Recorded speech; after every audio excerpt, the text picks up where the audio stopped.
again. Today I'm going to show you a simple little Italian dish called pizzette, and it's very easy to make. It's a bread flour basically. So I've got some warm water here. I've got about 100 mils in there. So I'm just going to put a teaspoon of yeast in. Let that start to prove. And with that we'll put a bit of sugar. Yeast likes sugar, it doesn't like salt. So just mix that up and let that prove for a minute or two, a few minutes, and that'll start bubbling on top. Right, just mix that up like that, and I'll show you when it starts to bubble. Then here I have 350 grams of all-purpose flour. It's 00 flour. It's all-purpose really, and it's a stronger one. And into that I'm going to put some salt, about a teaspoon of salt. If I can get the to come out. There we go. That's a bit more. Then I'm just going to wait for the yeast to come up, and we're going to add it. You will need more water than that 100 mils, but we'll just play it by ear and add it as we need it. But like I said, we'll just wait for this yeast to froth up, and then we can carry on. I'll get that in there. I'll mix the sugar in.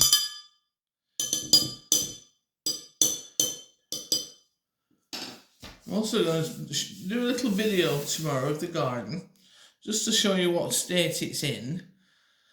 It's going to be a long process for the garden because it needs a lot doing at it, but we've started and cut the trees, so I'll show you some more of the garden. While we wait for the yeast to be ready, I'm just going to show you how to make a quick little tomato sauce that's going to go on top of the pizzette, and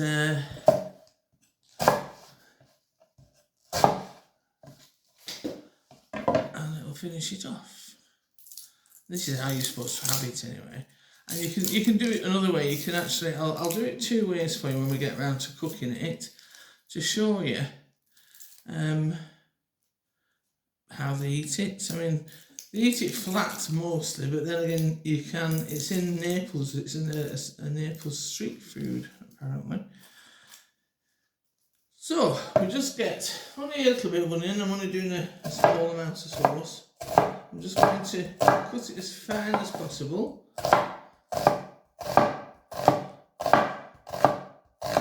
I've got the big chef knife out. Should have got the big knife, but never mind. This one's very good.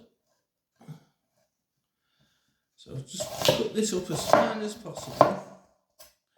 And then I've got some garlic there. I'm going to crush the garlic.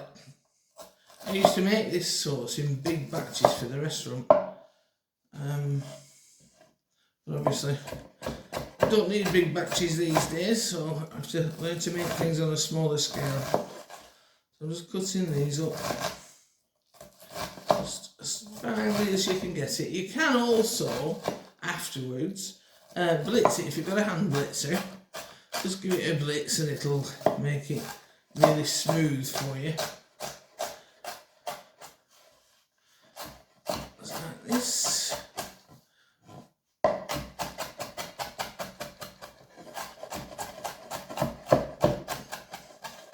I mean, some people like the texture of the onions in it, so that's fine, no problem. Do it how you like it. If you want it smoother, blitz it with a hand blitzer. If you're not bothered, then you can have it with the pieces of onion. Now that's quite fine. So that's okay, I'm happy with that. Put that to one side. Now we'll do some garlic. I think I've been a bit generous with the garlic there, but I can use that for something else. I'm just going to cut the ends off, the nasty bits. Put those there. give it a squash, and then chop it.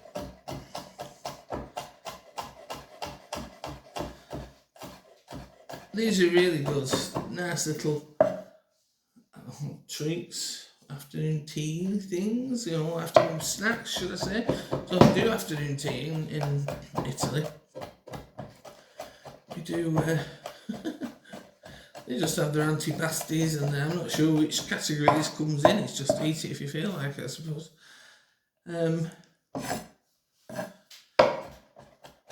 The Italians love the pastries. They love the sweet pastries for breakfast, and they love the pastries for, like, you know, the pizzas and everything. But there's lots of pastry things here, pies, especially with eggs and bacon pie. Not like a quiche, it's a thick, big pie. And sometimes they make bread and they put eggs and bacon in it, and it's really nice. It is good.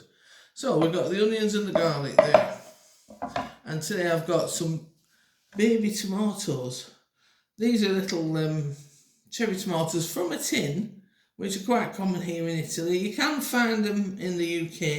I'm not sure about America and elsewhere, but in the UK you can find these. I know that Lidl had some. So I'm just going to go over to the cooker.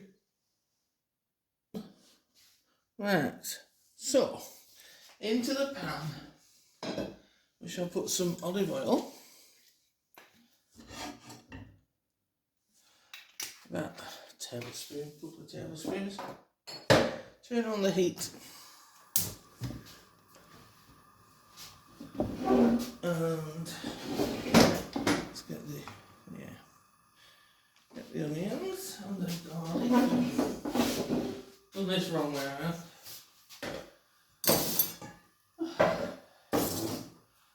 Dopey wench. Anyway. There we go. Get the onions in. Put the garlic in at the same time if you like, because it only takes a couple of minutes to get this cooked, and then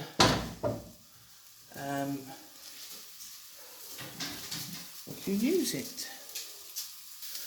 Right, you want to just cook your onions through until you get some little bit of colour on, until they're nice and softened. And I've put the garlic in there as well, remember. I used to always put a glass of red wine in this, but making it for the restaurant, I used to use this sauce for the kids' pasta and all sorts of things. So I stopped putting red wine in, obviously, for children, because although the alcohol's evaporated, you know, there are some that would complain about there being alcohol in the children's spaghetti. My kids wouldn't complain, but you know, each to their own. So I'm just going to use my little tomatoes up and squash them in. It'll be nice with a chunky sauce, actually. It'll be very nice on these little pizzette. I hope I'm saying it right, you know. I'm not fluent in Italian by any means, just learning. But I thought, well, we're here in Italy. No point me showing you British dishes when I'm in Italy. So, I keep doing that. I'm going to find as many simple little recipes for you. Lots of pasta, lots of different things if I can. And I'll do as many as I can.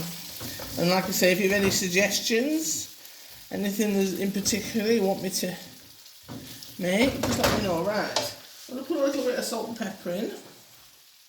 I'm not at this stage going to put like oregano or basil or any herbs in, because then you've got a generic tomato sauce there that you can use for so many, sorry I keep knocking the camera, different dishes, not just one. If you put oregano or basil or any, you know, flavouring in, then you're stuck to using it for that.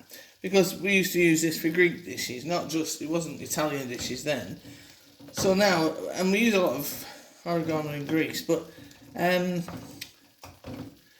for the Italian dishes, I'd just leave it plain, and you can, when you're using it, you can add it afterwards, so it's not a problem. That's what's trying to come out of me mouth from my head, but it's not working. But there you go. We'll just let that simmer for a minute or two, and it'll thicken up a little bit as well. It's quite thick anyway, but just let your onions and everything cook with it, and it'll be ready to use in a few minutes. Right, now back to the bread. As you can see that the yeast is frothed up, so we're now going to add that to the flour. And I'm going to pour a little bit more. Oh, that's wine, not water. Where did that come from?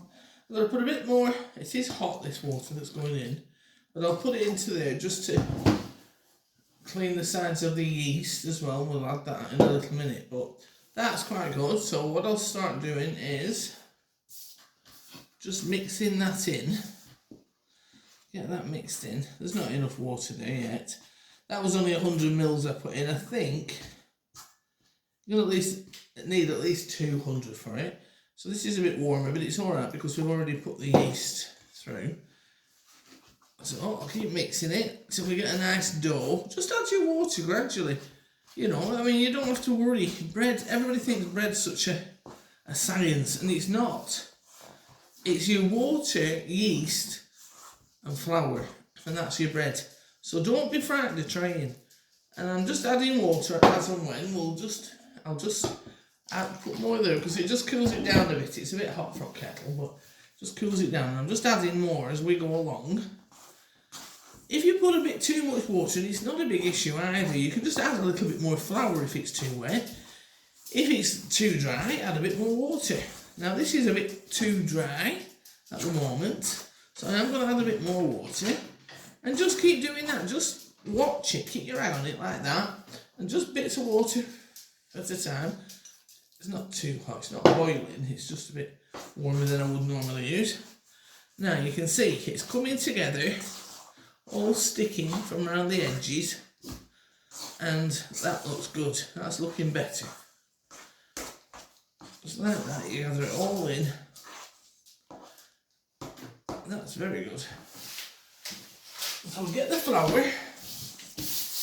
We're just going to put a bit of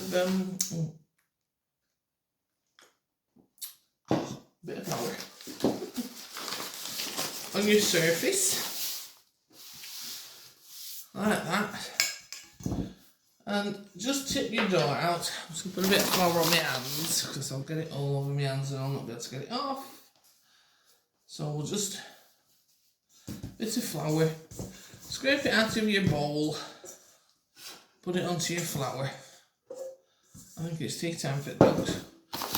They start pushing the bowls around kitchen floor when they haven't been fed. They haven't been fed once already today, they're just like tea time as well, so we'll just do this and then we'll feed the dogs. Anyway, they like pasta as well. I think they've adapted to that since we moved to Italy. So I'm just going to knead it. You knead it to make it softer and more pliable, and also to get the gluten working in it. It's literally you pull it and you push it out, spread it out, pull it back, spread it out, pull it back. That's literally all you're doing. You're stretching it out to stretch the gluten, to get the gluten to work. And the gluten is what makes it rise up. And that's why when you try, I mean, they're trying to develop gluten-free bread, and there's probably some very good products out there now. I'm not gluten-free, so I don't use them myself, but I do try and make a lot of gluten-free recipes though. But bread, say, when they first started making gluten-free bread, it was always very dense and flavourless, and people who were gluten-free didn't enjoy it that much. But I'm saying that they've developed so much over the years that there's a lot of really good gluten-free products. Anyway, this isn't gluten-free bread, by the way, just in case you just found it. Okay, so you just keep kneading it, only a few minutes. No, just put a little bit more flour because it gets sticky. And you can just stretch it out. And good workout for your arms. So then, form it into a bowl. You can see it's still a bit rough. It's not smooth enough. You've got to try and get it smooth looking. It's not the end of the world if you don't, believe me. Sometimes I just haven't kneaded the bread and it's come out perfect. So, make it into a nice bowl. And if you press it and it springs back, it's okay, you've kneaded it enough. Alright, so we're going to put that back in the bowl, and we're going to leave it to rest for about 45 minutes, 30 minutes, 45 minutes, we'll see. It's a bit warmer in the kitchen today. And then we're going to make the pizzette. See you shortly. Right, now then, the dough has risen beautifully. You can see the table properly there. That's better. It's come up very nice. So what we're going to do is get a bit of flour on the table and a bit on my hands. So we knock this back. This is called knocking it back. So just to, there we go, bring it together. It's quite cold in the kitchen actually today, so we'll just bring it together in a nice ball. And then we'll divide it. I think we'll try 6 actually. They might be small, but so what, they're okay. So we'll do it in 6. I'm not going to cook all of them at the moment. I'll just demonstrate them for you. So you got used to 6. So that was 350 grams of flour and a teaspoon of yeast and a teaspoon of salt. And like I say, just play it by ear with the water. You can, just make it to a nice dough so it all comes together and it's not too wet and sticky, but nice and goes together. So, just roll them out into a nice circle. You see, that's a nice size, even though there's only, even though I made it to 6. Get them into a nice size. Now then, get some heat underneath your pan with a decent amount of oil. Actually, the Italians will actually deep fry these. I'm just going to do it in shallow frying, but there's plenty of oil in there, you can see. So get that nice and warm. Then the little puff up. I can hear the stupid dog outside. Get that nice and warm. Then we're just going to gently put this in and just watch the magic. In the meantime, I'll just roll this other one out. Get this one ready to go in.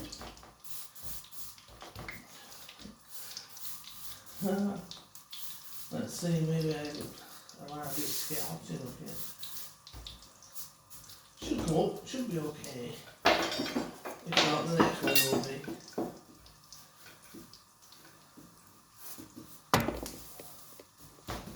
Oh yeah, it's coming. It's not doing too bad.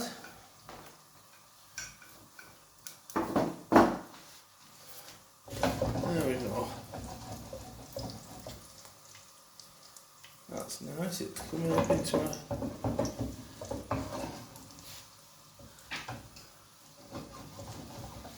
nice pocket. We'll have a look at the colour. Alright, still look for it to be in there a little bit.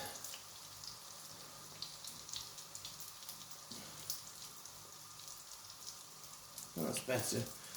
Make sure your temperature's up before you put it in, then it'll have a better response. I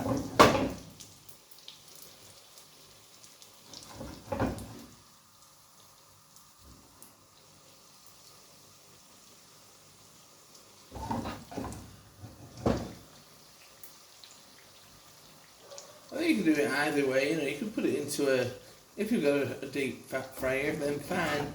I think it's, you know, you've got to be careful if you haven't, and you're using a pan on the stove, because it can be dangerous. Just cook it until you get a good colour on it. It'll take a few minutes. The second one will probably be quicker. I'll just go straight in.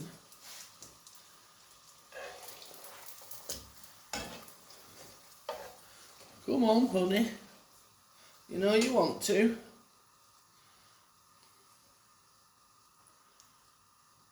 It's taking a little time, but we're getting there. We have got the bubbles at least.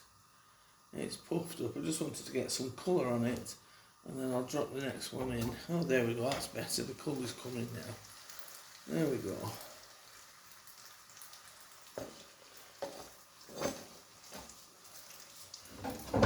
The next one should be. So I'll take that one out and put that on a plate waiting. In fact, it's. Oh, just put this one on. I'll drop this one in now.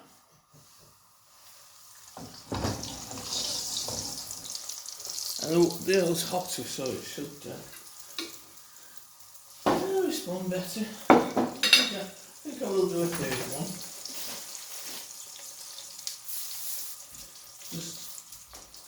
Just to see. So pastry dip sausage. Sausage has come to see again today. We'll have a nosy. Just roll the third one out now.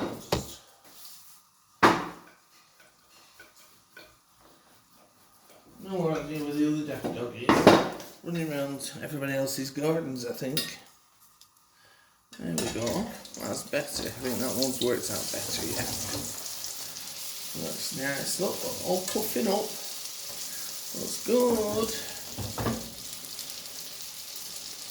First time I made my first time I had them, my neighbour Maria made them, and we passed things over the balconies to each other at the front. It's the Italian way, and she made them, and then I asked her for a recipe, and she gave it me, and they were actually identical to hers when I first made them. So now we've got a third one going to go in. We'll just put that in, put it in the oil, and it'll do its tricks.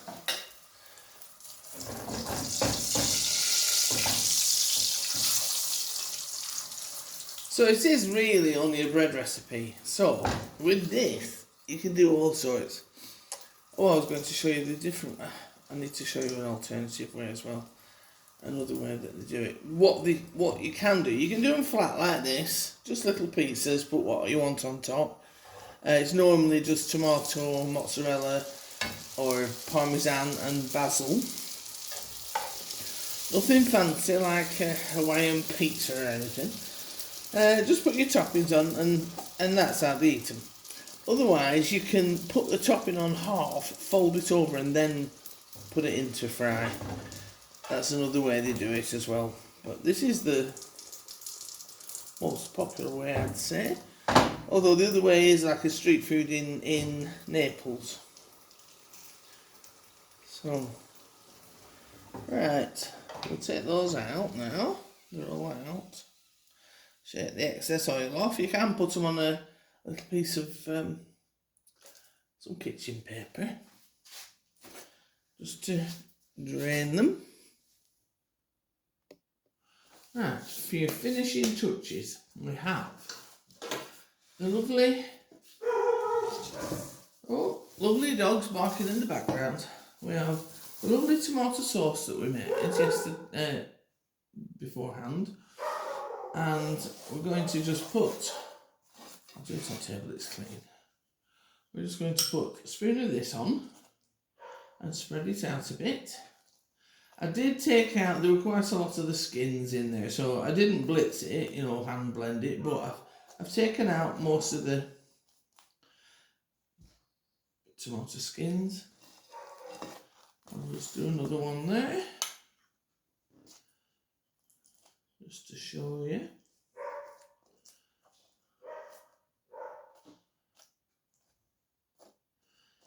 Yeah, dogs are running crazy around the garden, but Dippy keeps escaping and going next door. I don't know why he thinks he has to go and sit in their garden next door. Ours is just as good, if not better. Anyway, he likes to sit with your chickens. He doesn't hurt chickens. He's a rabbit hunter, he's not a chicken hunting dog, and chickens don't run fast enough for him anyway. So, chickens are safe. I'm just going to use that bit up, no point wasting it. Put it on that one because I was generous with the other two. There we go.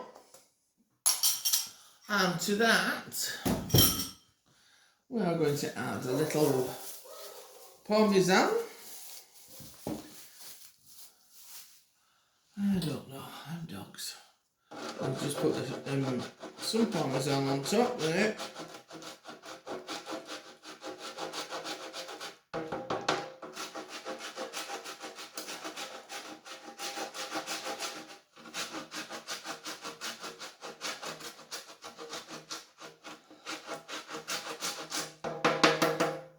A little bit of parmesan, and to make it typically margherita, we'll have some basil.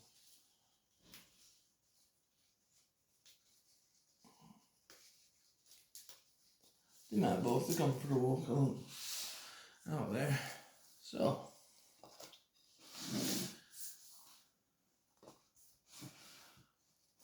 tear some basil leaves up and sprinkle them over. And it's so good. It's such a nice little lunch to have. And it's a typical little Italian dish. Not that little Italians eat it, you know what I mean? It's just it's a little dish from Italy. Very easy to do. And it's, you know, get into your bread making skills. And there we go. And like I say, you can put all the toppings on if you feel like it. There's no restrictions really, but this is how it's generally done here. Okay, hope you give it a go. Thanks again for watching. Bye for now.